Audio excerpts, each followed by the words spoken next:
Hello everybody, in this tutorial I'm going to show you how to get the copper pot in Windrose. So first of all, you'll need to open the tab, and in the discovery you want to see if you have the copper ingot researched or unlocked, which is going to give you the schematic for copper pot.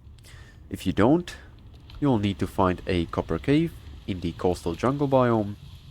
Then from the copper ore you'll need to make copper ingots in the smelting furnace from 4 copper ores and 1 charcoal, which can be made in the charcoal kiln.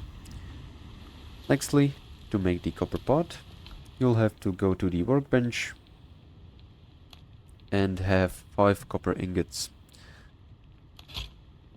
Now we can craft the copper pot, and this is pretty much all.